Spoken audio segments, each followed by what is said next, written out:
And welcome back to the Morning Drill. 8:42 is our time on this Thursday morning, 15th day of June. Joining us this morning, we have some wonderful folks in the studio, and we're going to have them introduce themselves, and we'll learn a little bit about what they do. Jess, let's start with you.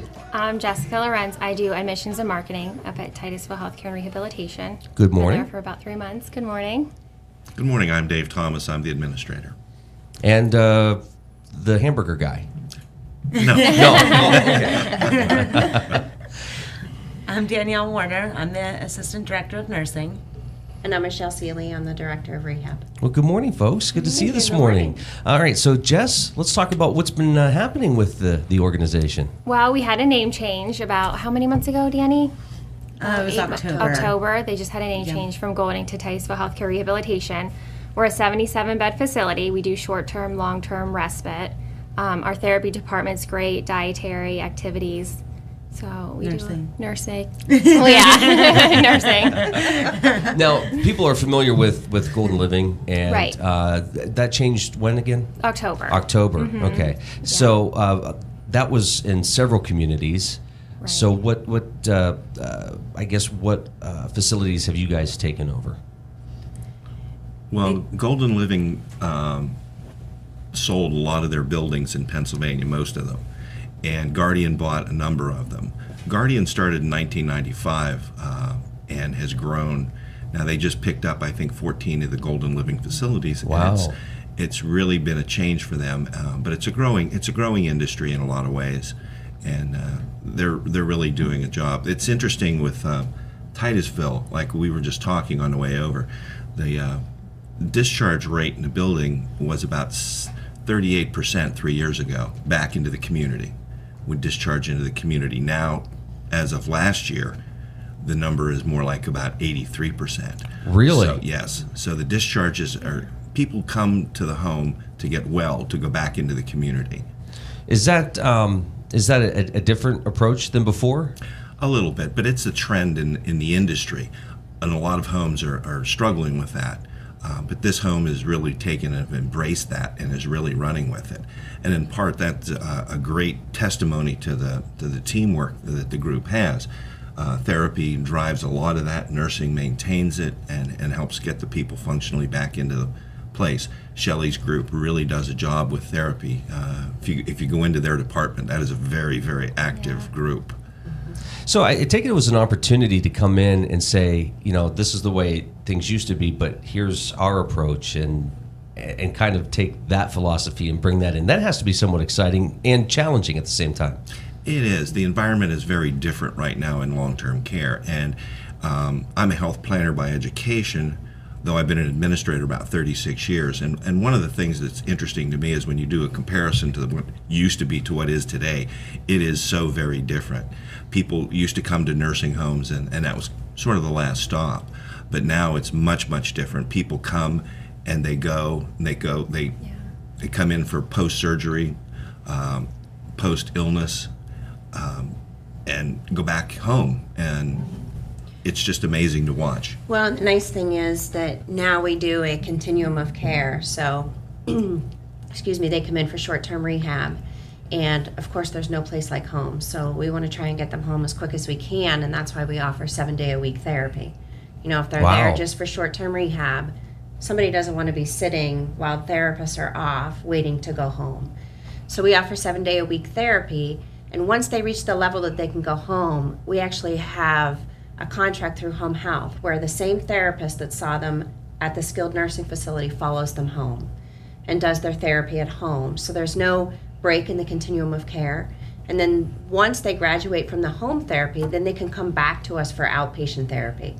So the same therapist can see them the whole way through their recovery process, which has really, really helped people get home quicker, because we know the person so well, and we'll notice if there's something off just a little bit, and we can call their doctor right away. Where if it's somebody, what a lot of the other facilities in the area do is you have one therapist in the skilled nursing facility, and then another one for home health, and then another one for outpatient, and they just don't know the nuances of the person, and they're not able to just catch if something's just a little bit off, where we can do that now, and it has really, really helped the patients get home much quicker and get home and stay home. And I'm sure there's less frustration where somebody's not explaining their medical history Absolutely. to somebody over and over. They've been working with the same group of people Right. the entire time. Yes, absolutely. It's just the whole continuum of care.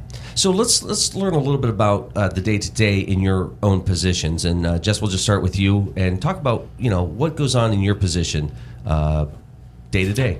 Well, I get a referral, either if it's from the hospital or we have liaisons out in the community, and I find them a doctor. And by the way, they're more aggressive than some of the lobbyists in D.C., from what I understand. But I find them a doctor. I mean, we have Dr. McAllister's there, Dr. Chizar, Dr. Popescu's follows, gets in, and I find them a doctor. I bring them into the facility, and my job is a lot of paperwork. That's mine. It's a lot of paperwork. Dave. I do a little bit of everything. I wander around, talk to residents and families, and that's how I work with the staff, help make sure things are going the way they're supposed to. And most of the time, if you have a good staff, they do go well. And this is a good group. It really is. Is it challenging meeting with the families sometimes? Sometimes, because there's a lot of emotion involved. Nobody wants to be in a nursing home. And that's one of the neat things about having such a high discharge rate back into the community is you are getting people well and sending them home. And that's a real big plus. And are families surprised by that? I mean, because it seems like that's sort of the mindset. Like senior centers, right? There's still that mindset of, that's where you go to play bingo. Or that's not the case anymore. People are living longer. People want to get out and do things, Sure. as they get older. So, yeah, they are more active. Mm-hmm. So, And nursing is much more complex. One of the things that's fascinating to me as I look at it is there was a time when you had very few insurance carriers taking care of the bill for residents. Now it's increasingly stronger and greater. So it's a different kind of world for us in long-term care. But it's fascinating. It really is. well, I'm sure you also have folks who might not have families. Right. And We're their family then. exactly. Right. Right. And you can talk a little bit about that as we come over to you. Danny, how about you? What's your day-to-day like? Basically, when the referral comes in, we take a look and make sure we're going to have everything in place that we need to for when they get there. Anything, if they need oxygen or anything, that we make sure we have everything. The patient comes in, we monitor the nurses to make sure we have the staff we need, what they need to be taken care of, as far as keeping the voting scheduled for the nursing staff, nurses, aides. Okay. And how about you? Day-to-day. Day-to-day. It sounds like, and by the way, it sounds like every day's a little different for all of you. Well, that's so. what's so wonderful about the job. Yeah. My day starts, my first therapist usually starts at about 5:30 in the morning because one of the goals is for somebody to be able to bathe and dress themselves, just their normal day-to-day routine at home. That's what occupational therapy deals with a lot. Then I'm already in trouble. Yeah. So my first therapist starts about 5:30 in the morning. The last one leaves at about 5 in the evening. And the reason why we do that is because we pride ourselves on we only see one patient at a time, one patient per therapist. So that patient has that therapist's undivided attention. And I think that's why we get the numbers that we do with people going home. Now, the interesting thing when you said some people don't have families is we do get some people that come in for short-term stay. And, that's their home. We're guests in their home, even while they're there for short-term rehab. But some of them actually decide, you know what, I want to live here because they enjoy the camaraderie and everything that goes on in the facility. So we go through our day. There's a lot of people that come in and out of therapy. We have outpatients that come in. We do a lot of balance training with physical therapy, a lot of cognitive training with speech therapy and swallowing. If somebody's had a stroke, they might have a swallowing problem. That they work on strengthening the swallow. So when they do go home, they're not on an alternate diet or anything. And we work a lot with the nursing staff because if we get post-op patients, say a knee replacement or hip replacement, their pain is pretty great. And the last thing we want to do is send somebody home on a narcotic. You just don't want that. There's too many side effects. And so we work with nursing a lot so we can manage their pain in therapy so they don't need to be taking those narcotics when they go home. and we're just getting the body to learn how to heal itself again. 8:52, this is the Morning Drill on Stream Television, Armstrong and the Allegheny News Talk Sports Network. You mentioned dementia. I would imagine for families to be able to talk to somebody is a relief to them, so that they're not the only ones having to deal with this, that they're getting that support from you folks as well. Absolutely. Right. And the interesting thing is, a lot of families feel that their idea of dementia is a lot different than what we've all been trained on. The nice thing about Guardian is they invest a lot of time and money into training us, giving us advanced training on dementia. And we have a whole series of cognitive tests that we can give somebody that what they have now, we can make them more independent with. We're not going to improve their dementia, and we're not going to heal their dementia, but we can make sure that they're as independent as they can be. And it can be something as simple as setting their clothes out in a certain way so they can get themselves dressed. It's just a sequence of how things need to be done for them. And there's a lot of caregiver and family training that goes into that. And they're amazed when they go, when the patient goes back home, how well they're doing, and they thought there was be no way that they could ever live at home again. So it sounds like then people aren't pigeonholed. Okay, dementia. So let's just put them in this category, and right. It's very individualized. Very much so. So for Jessica and Dave, for you guys, I would imagine this comes to a surprise to people that you talk to, who have a different concept of what they're about to get involved with. Mm-hmm. Well, it's difficult. A lot of times they've watched a loved one kind of deteriorate, and they don't really quite understand the why for and how to deal with it. I think Nancy Reagan said it best, it's the long goodbye.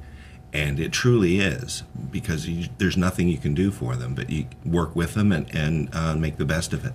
And this is a good staff. That one of the things I found, I've only been here about a week now. Oh. This staff has a tremendous passion for what they do.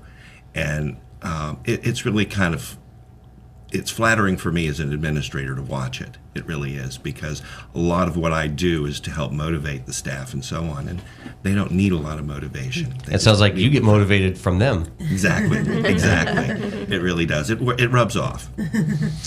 Jessica, how about for you? I would imagine that when you work with folks like the ones sitting around this table and the others,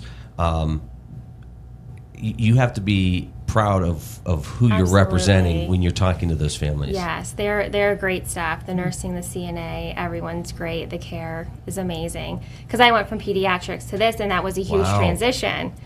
But I mean, they're a great staff. They really know what they're doing. Well, I mean, you're still working with Danny. So Danny, I know. I'm sure some of that training kicks in. Yeah.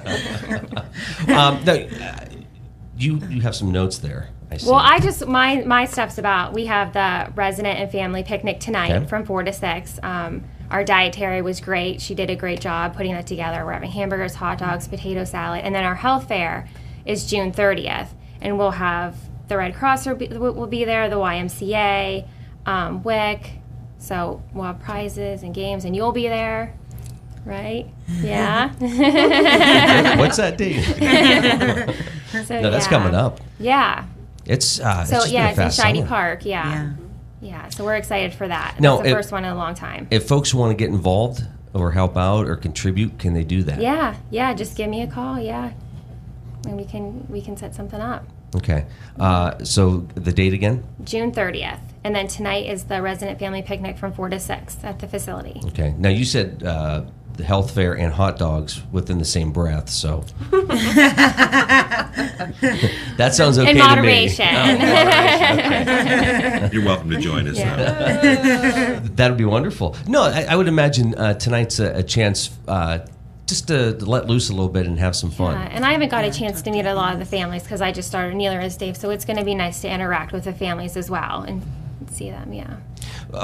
What's your approach then when you guys are going out and talking with these folks? Is it, I take it you have received a phone call from somebody and then it's you are you going out to meet with them in their homes, or are they coming to you No, first? we usually have a family member come in and meet with us, and we go over what their symptoms are, where they were previously, and then I usually take them over to Shelly, and she does a great job with telling them with therapy what we need to do, whether it was a stroke or they do have dementia, anything like that.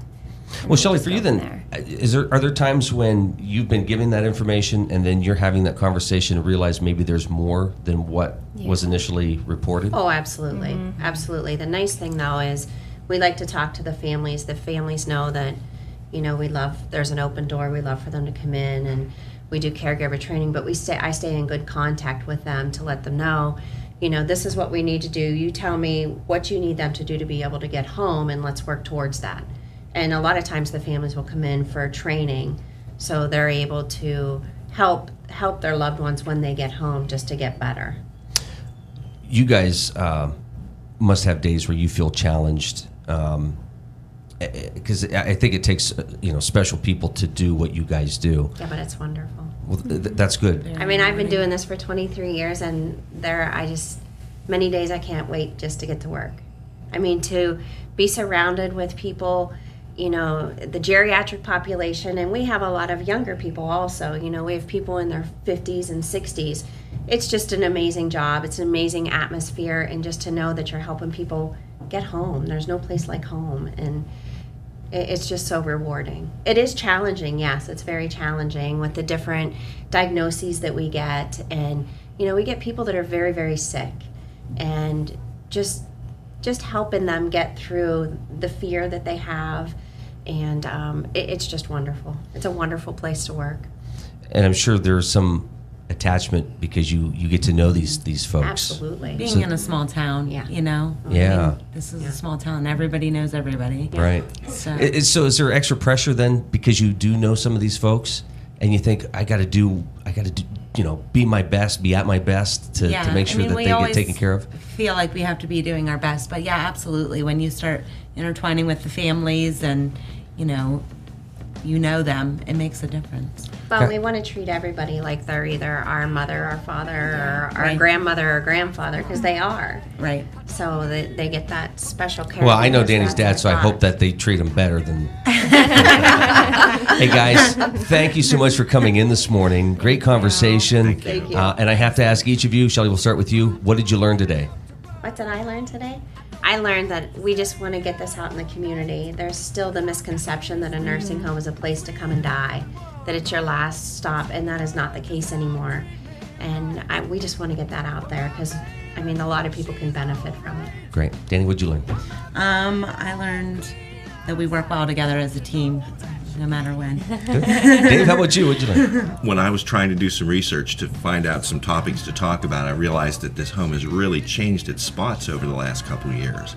And that's a real tribute to the staff and how they respond to what the environment is. And also learning my way around town with Danny driving us in this morning. It's just driving a circle. Well, I'm kind of getting that, but it would be a goofy circle for me. That's right. Jess, how about you? What did you learn? I just learned, we really do work well together. Our therapy department, our activities department, dietary, social worker, we're all individually have something special to offer to this organization with Titusville. So I'm proud to work here. I am. All right. Yeah. Thank you guys for coming in. Thank you. Thank you for All righty. having us.